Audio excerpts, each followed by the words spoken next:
Support for this episode comes from SaneBox. Is email a soul-crushing distraction? If so, then you need SaneBox.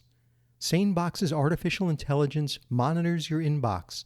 Automatically unimportant email is moved to your Sane Later folder, and all that's left is the important stuff and your smiles. If you know how email folders work, then you know how SaneBox works. Find an email in the wrong folder? Just move it. Nothing to learn, nothing to install. SaneBox works directly with every single email server or service that has ever been created. And as a luxury item listener, you get a free 2-week trial and a $25 credit by visiting sanebox.com/luxury today. That's sanebox.com/luxury.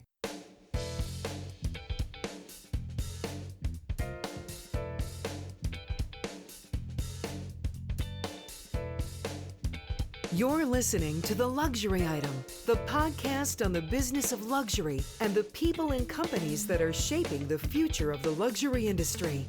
Here's your host, Scott Kerr. Luxury travel has been all but grounded for much of the last year due to COVID-19. Now, with worldwide travel restrictions easing and consumers rapidly moving towards a post-pandemic lifestyle, the transportation industry expects a major travel boom this summer. Pent-up demand is driving consumer travel aspirations, so luggage is a hot-ticket item as well-heeled flyers prepare for their trips to far-flung destinations and staying at 5-star hotels and resorts. One iconic premium American luggage company that is hoping to accompany luxury travelers as they take to the skies with a vengeance and in high style is Xero Halliburton. Xero Halliburton introduced the world to aluminum suitcases in 1938, and the brand has built a long-time reputation for quality, durability, strength, and luxury. Over the course of its history, Xero Halliburton aluminum attaché cases have been held by dozens of Academy Award winners appearing in movies and television shows, including James Bond's Quantum of Solace, Mission Impossible, and Inception. It's carried moon rocks back from the Apollo 11 mission and serves as the case for the U.S. President's nuclear football. My guest today on the luxury item is Tom Nelson, President and CEO of Xero Halliburton. Nelson has been in the consumer products industry for more than 30 years, with most of that time concentrated in the premium accessories and travel goods segment, principally in international brand development roles. Prior to joining Xero Halliburton in 2017, Nelson held management and senior management level positions with Louis Vuitton, Coach, and Tumi in their early to mid-growth phases. Welcome to the luxury item, Tom. Hi, Scott. Thanks for joining me. Yeah, it's great to be here, and thanks for the intro. Sure. Xero Halliburton aluminum attaché is probably the only business case with a reputation. Any film scene where a secret agent, a hero, or even a villain is handing over a briefcase full of money is likely to be holding an aluminum Xero Halliburton case. It's really a remarkable history of this brand. The company has designed some really significant products. Can you share a little bit about the history of Xero Halliburton and why it's so popular in Hollywood? Yes, of course. Zero Halliburton is a brand whose 80 plus year history is really woven through the fabric of America's own history. Our DNA was developed from the experiences of the brand founder, Earl Halliburton. He was a gritty, hardworking young man. He rose from poverty to become a renowned industrial entrepreneur, growing businesses in oil, cementing, and aviation back in the 1930s and 40s. He was deeply impressed by the strength and lightness of the aluminum used to make airplanes. So he then began manufacturing aluminum travel cases to protect his belongings during trips throughout the harsh conditions of the oil fields in the American Midwest. He was a true pioneer of his day, and word got around about the cases as he traveled around the country. And really from there, our reputation from strength and security was born. Halliburton actually sold the brand in the early 1950s to its then manufacturing partner. So there's been no association with the Halliburton company for 70 years. Mm-hmm. I guess they had an oil business that was just distracting them a bit. Right. So the new owner, the manufacturer in Southern California, was named Xero Metals Corporation. Didn't exactly roll off the tongue. And the names were eventually combined in the 50s to form Xero Halliburton. And our association with Hollywood began shortly thereafter in the 50s. The clean and, I guess, elegant design appealed to their aesthetic, and the brand's reputation for strength and protection has kept them coming back. We've appeared now in, well, countless films and television shows over the decades with our attaches, as you mentioned, and travel cases, including James Bond movies, Inception, Walter Mitty, TV shows like Succession. The list truly goes on. Whenever directors have looked to convey mastery, success, and protection for possessions of great importance, they've looked to us. And speaking of items of great importance, in 1969, NASA selected Zero Halliburton for a customized case to use for transporting the moon rocks back to Earth on the Apollo 11 mission. It was obviously a huge honor for the brand and naturally had a profound impact in further solidifying the brand's reputation for its best-in-class products. I'm not sure why Zero Halliburton doesn't have, like, the cases don't have their own SAG card already at this point. I think they might actually. I need to check that.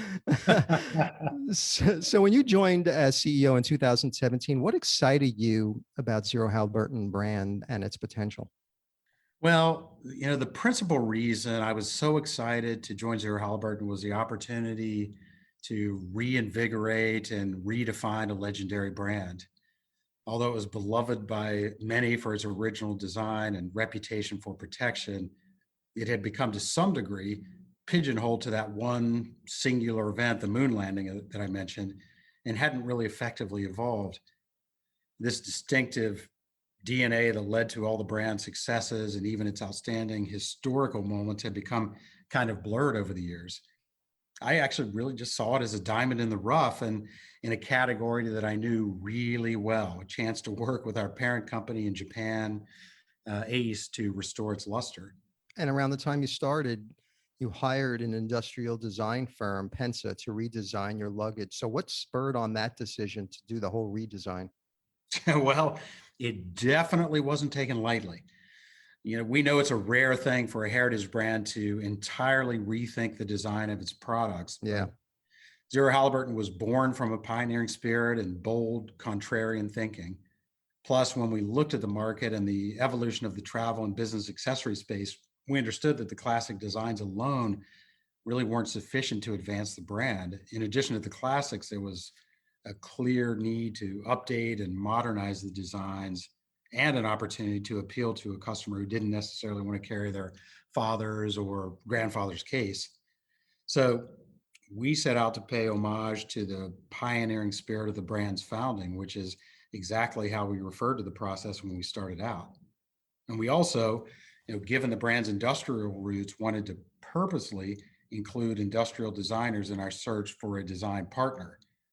In addition to traditional luggage designers, it was important for us to select a partner in our own backyard, New York City, so that we could be in close proximity and could meet face to face with great frequency throughout the process. So it's really a pre-2020 concept, huh? Right. After all, the product is a hard good, and it's far better to be able to see and touch the materials at every step. But, beyond that, we really gave the opportunity as a team, which was vitally important to us, really, especially given the scale of what we were doing. So, we selected Pensa, this Brooklyn-based industrial design house, who, while they had done great work with hard goods and other categories, didn't really have luggage design experience. Mm-hmm. Sort of once again the contrarian move, but they impressed us from the start with their enthusiasm, their very collaborative spirit, their creativity, and sort of the X factor was that the chemistry was immediately strong from the start. It just felt right. Were they also responsible for the repositioning of the brand? Well, not really. The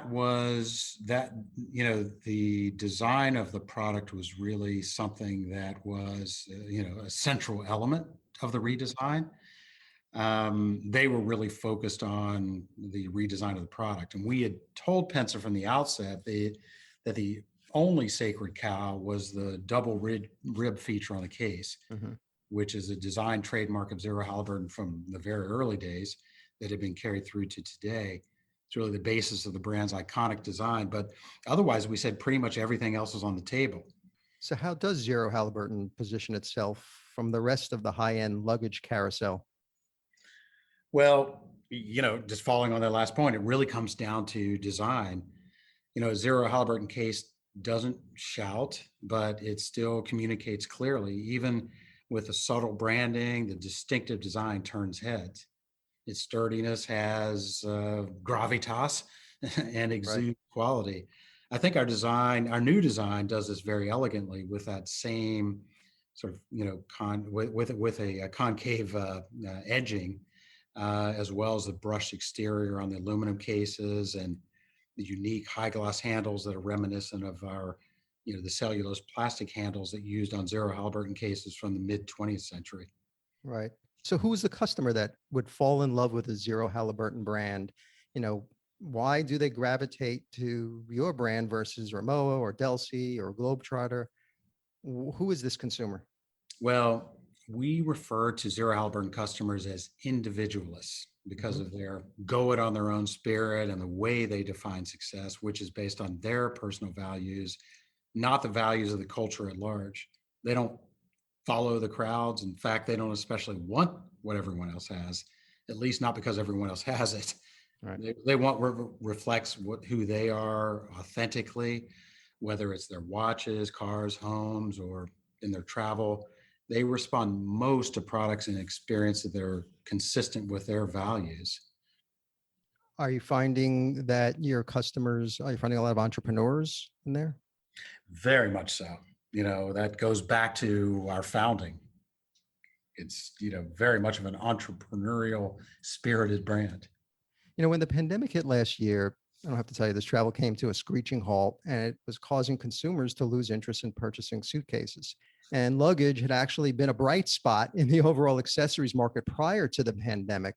Yeah. So, knowing that luggage industry was about to get hammered, what strategies did Zero Halliburton put into place to keep the brand afloat and relevant? Well, you're so right. Luggage had been a very bright spot in the accessories market, and there have been many new entrants in the years leading up to 2020. It was a great time to be in the category. And at Zero Halliburton, we were just set to launch our new collections in spring 2020 when it all changed. Hmm.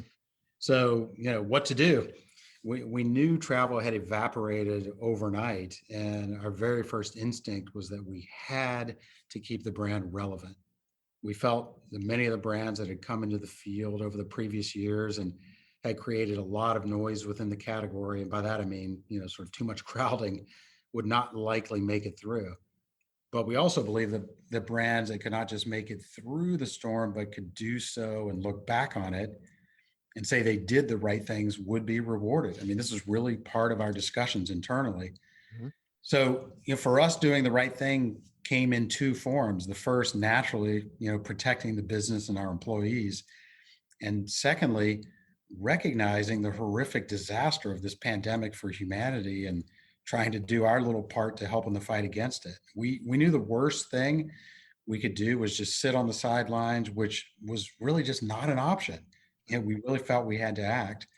So we quickly put into work several business and community focused initiatives to ensure that we were active, engaged, and well relevant. So one of these was an event where each year we open our warehouse online and offer opportunities for our customers to save on purchases of our older discontinued products, Mhm. items that we no longer display on our e-commerce site apart from during this annual event. So in April 2020, we decided to turn this into a fundraising event and donated 15% of the sale proceeds to organizations involved in the effort to fight the pandemic from the front line. And we were astounded by the results, Scott. I mean, especially as we didn't expect people to even be thinking about travel cases in April 2020, let alone purchase them. Mhm. And this, by the way, is something that we've institutionalized at this point with our annual sale. This year, we supported Feed the Children through our event.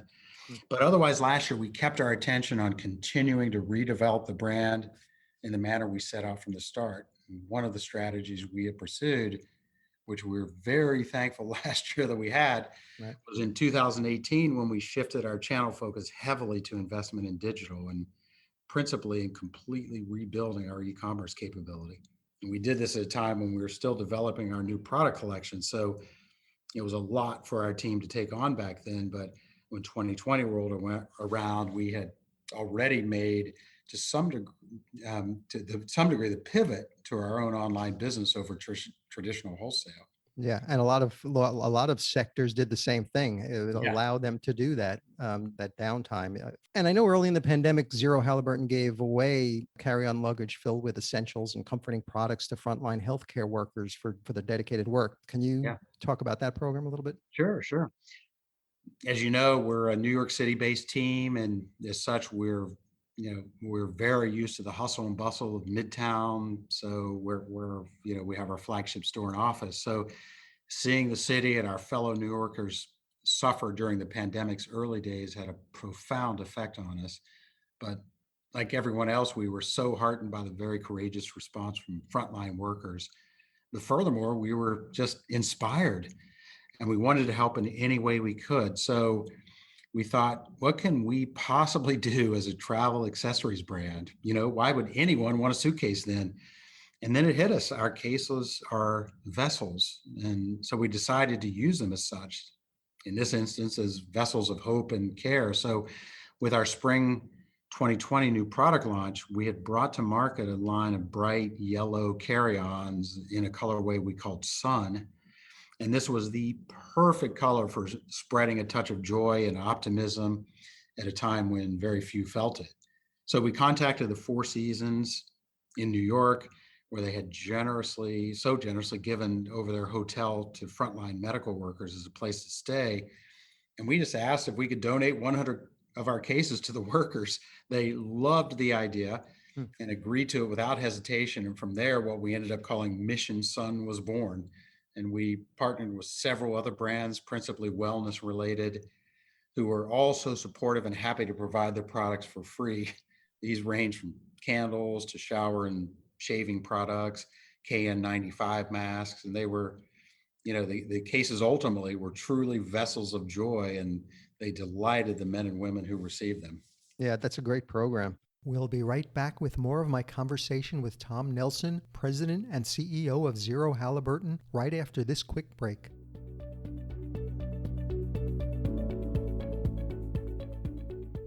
Inbox zero is a thing of the past.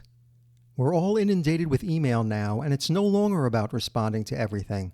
It's about responding only to the important things, the messages that truly matter. And that's where SaneBox comes in. As messages flow in, SaneBox filters the distracting emails into your Sane Later folder, keeping only the most important ones front and center. See how SaneBox can magically tidy up your inbox and declutter your mind with a free 2-week trial. And get a $25 credit just for being a listener to the luxury item. Visit sanebox.com/luxury. That's sanebox.com/luxury.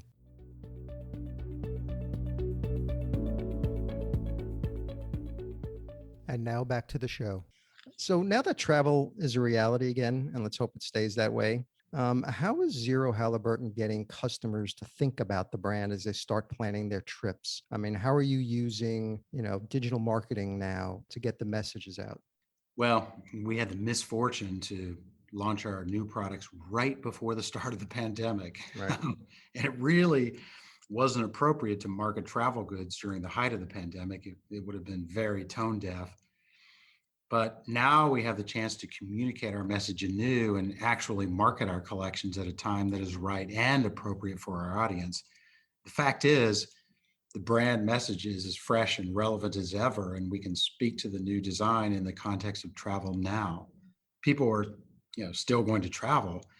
They'll do so with different sensitivities than before, but we feel that a story of a heritage brand with a bold new design, along with a reputation for quality and innovation, resonates and is what people are gravitating towards. What is the campaign called? Well, it's the tagline is "Life in Pursuit." Right. And what does that mean?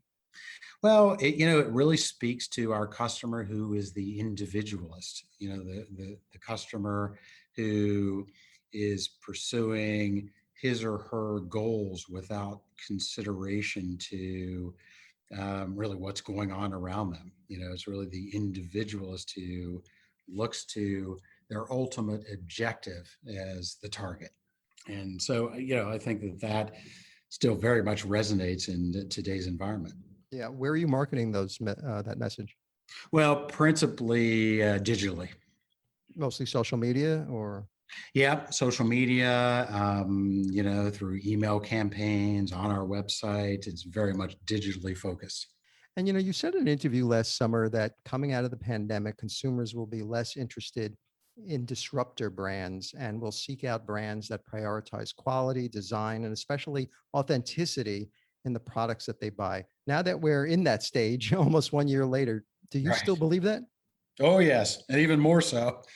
Why is that? I'm not saying there won't be room for a brand to disrupt a particular market or category. There will always be disruptors, which is a good thing for innovation. Right. But for a while now, consumers have been drawn to heritage brands who convey authenticity with rich histories, superior craftsmanship, unique proprietary designs.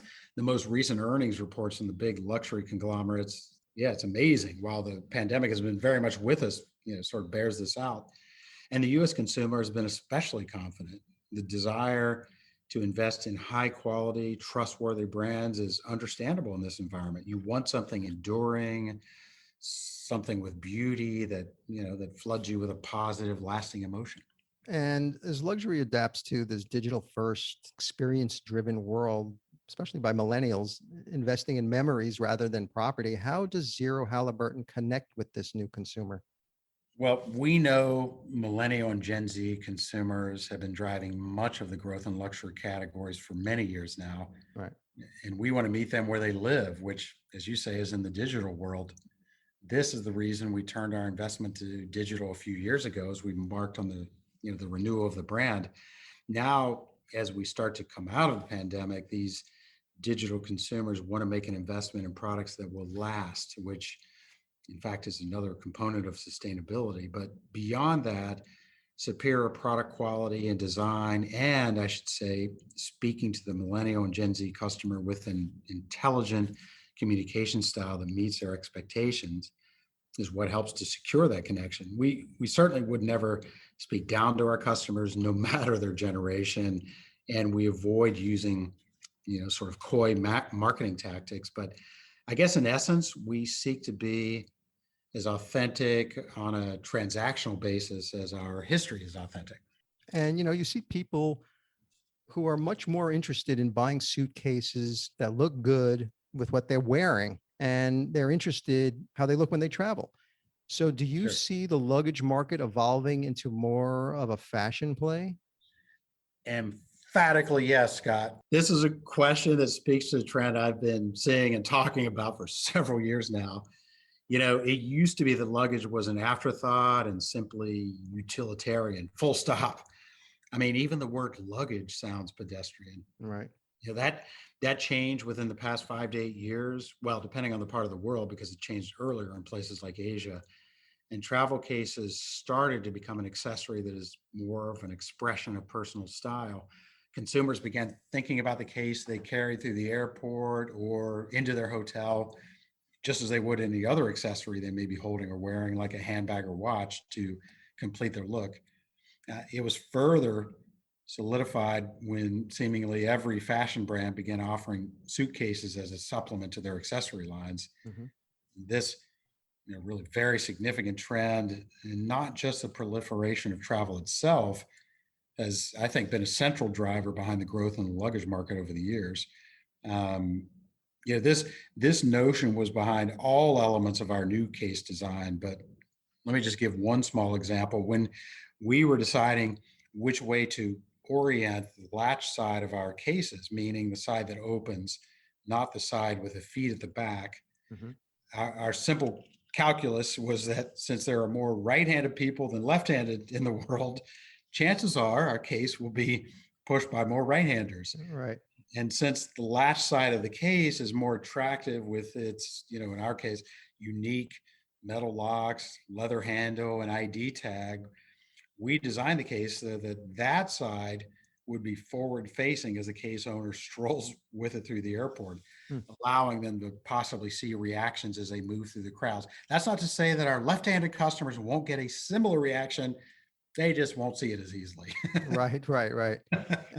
And how important is it to your customers that your luggage has the latest technological innovations, like GPS tracker, digital locks, built-in USB chargers, et cetera, et cetera? Our customers look to us first and foremost for strength and performance. Naturally, they expect us to innovate too. That's a central part of our DNA, and one of the reasons people turn to us. In our new case design, innovation was really at the core of our thought and guided what we wanted to bring to market. This was done deliberately, and it successfully resulted in design patents for such features as our concave edging, for added strength on the perimeter of the case, the chassis section of the case for performance and durability, and the overall distinctiveness of the design. Another innovation is the brushed surface on our aluminum line for added protection from blemishes. Seems really straightforward, but is technically very difficult to execute on aluminum travel cases, certainly in a manner that looks good. So for us, innovation must be built around the true purpose for the case. I mean, let's face it, people ultimately purchase travel cases to get their belongings from point A to point B, not really to charge their laptop. Right. We pay attention to that and engineer our cases to ensure the journey from point A to point B can be made with confidence and without worrying whether your wheel might fall off or your hand will come out in your hand or, worse, having the case be crushed. We want the experience for our customers to be luxurious and really seamless with the things that really matter.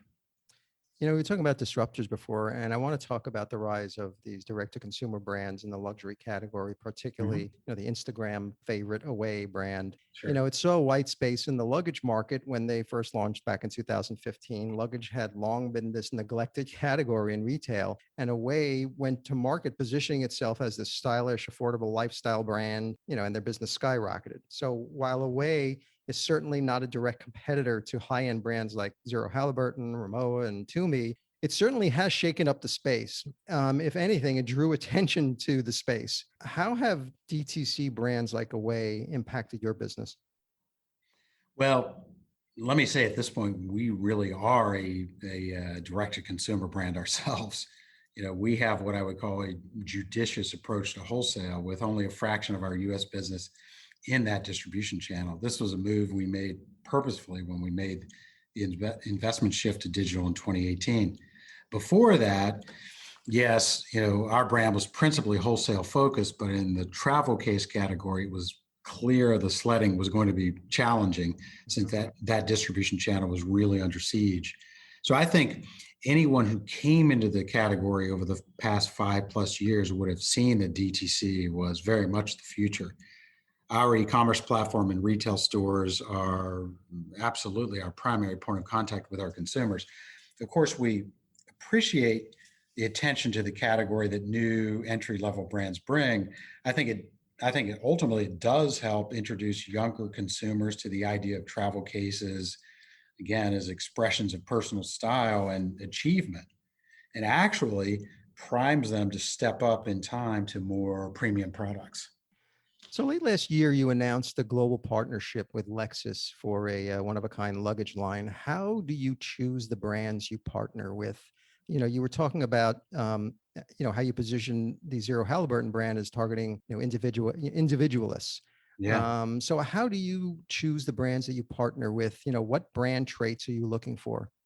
Well, our partnership with Lexus has been exceptional for a whole host of reasons, and especially when it launched last year during the pandemic and during the renaissance of road trips, it was really like a match made in heaven. Travel cases and cars, allowing people and their gear to move around in the great outdoors, it makes a lot of sense. Right. But it starts with the shared values of our customers. The Lexus customer seeks peak experiences and is inspired by creativity and design. They are very much individuals, just like the Zero Halliburton customer. The pairing with Lexus was such a natural, and we're really grateful for the special partnership. But we seek that same degree of authenticity and pioneering spirit in any partner we would collaborate with.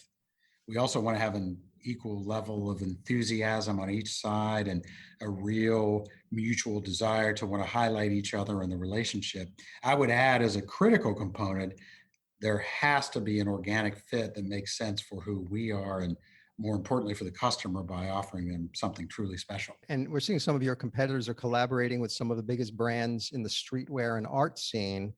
Is that something Zero Halliburton would ever consider? Oh yes, definitely. Yeah, we're very aware of the collaborations that have happened within our competitive set and feel a lot of them have been really cool. I mean, if a brand or artist makes sense organically and either shares or can put a spotlight on the Zero Halliburton values, then we are completely open to the possibility. A recent example is a Zero Halliburton technical case that was used as a customized piece by the artist and designer Matthew Senna to carry his exclusive chrome sculptures of the Air Jordan 11. Hmm. Really fun and highlights an iconic sneaker in an iconic case. So as the world opens up, what do you think luxury travel is going to look like in the next few years? Okay, how much time do you have? I don't know. Let's hear how it goes. Well, there's a lot to talk about here, but what are you excited about? Well, luxury travel began changing the moment it was clear the pandemic was going to be with us for longer than a few weeks. It's an industry that's very sensitive to shocks, of course, but one that is also highly adaptive and creative. I think it's incredibly exciting to see how it will evolve. I guess some of the trends that are a direct impact of the pandemic that, move towards more customized and individualized travel experiences. So a few examples I can think of are the acceleration of private aviation, where you now have many new entrants into the field, which presumably will drive prices of private flight down some in the future. But I guess the demand is so strong right now that may not yet be happening. Right. In any case, that's clearly the booming segment of air travel. And speaking of booming, it looks like supersonic jets are making a comeback. Right. You'll be able to get from Tokyo to Seattle in 4.5 hours, almost half the time it takes now. I know that the company Boom just recently struck a deal with United to add supersonic jets to United's fleets. And maybe when Jeff Bezos' Blue Origin gets to Mars, exactly, you will be the first luggage to actually in zero gravity. We've already been to the moon, so we've right. That's right. You've been there, right? That's true. Yeah, we've been to the moon. Let's go to Mars. I think, Scott, will also see a sea change in the way hotels and resorts accommodate their guests at every step of the way. It goes beyond just contactless check-in and check-out and a clean remote in the room. Instead, the experiences will become much more tailored to the interests and concern of the guests. And it seems that there will be much more segmentation of the properties and brands along those lines. The homogenization of hotels seems like it's ending, and I think that's a very good thing. Even travel agents are now referred to as travel advisors and are being called on by clients to play an even more central role to help navigate the landscape and changing travel guidelines. It feels like this expertise will become increasingly more vital in the future. Right. So what can we expect from Zero Halliburton this coming year? Any new collections, any new brand campaigns coming up in the next 12 months? Well, our original campaign coming out of our rebranding, right, that's right, still new. Yeah, that's right. Yeah, we really stayed very busy throughout the pandemic and working on new product development following our initial wave of new collections in 2020. This next phase, we'll see an exciting extension of our successful Edge lightweight series of travel cases and attachés. We'll also be moving into small accessories for everyday use in various materials. These are pieces not just for travel, although they certainly work well for that use. And they carry forward our promise of beautifully and intelligently designed products with highest quality materials and function, but really are used, every day. These will all be launching from this fall through holiday, and we're super excited about getting them to the market. So, Tom, my final question, which is the luxury item question, which I ask all my guests. Sure. So, if you were stranded on a deserted island and you can only have one luxury item with you, what would that luxury item be? It's just you, the sand, a palm tree or two, and surrounded by water. It can't be any form of air transportation. So if you think about that, get that out of your mind. And it can't be anything that requires mobile service, so you can't communicate with anybody. What would that one luxury item be? I'm, I'm not sure if it sounds like wonderful or terrible, but your question brings to mind an episode of the TV show Lost. I, Were I, you in what? Don't tell me there was a Zero Halliburton There case in Lost. absolutely was. Yes. The first episode when the castaways try to open a locked Zero Halliburton attache case and they don't have the combination lock for it. They fail miserably despite throwing it and dropping it onto rocks. It's that legendary protection. But okay, maybe not the one item I would choose. No, what I really think about is a lot of sun, on a deserted island. And I love the sun, but I am very light sensitive. And the thought of being on an island makes me think I would be, sorry, pardon the pun, lost without sunglasses. So I have a pair of Cutler and Gross sunglasses Very nice. that I bought in Sydney, Australia 7 years ago. And these are my all-time favorites. So, they're so comfortable, I can wear them anywhere. I now own a few pairs of Cutler and Gross glasses. So yes, without hesitation, I would only survive if I had my Cutler and Gross sunglasses. That's great. Tom Nelson, President and CEO of Zero Halliburton. Thank you so much for joining me on the luxury item. Thank you, Scott.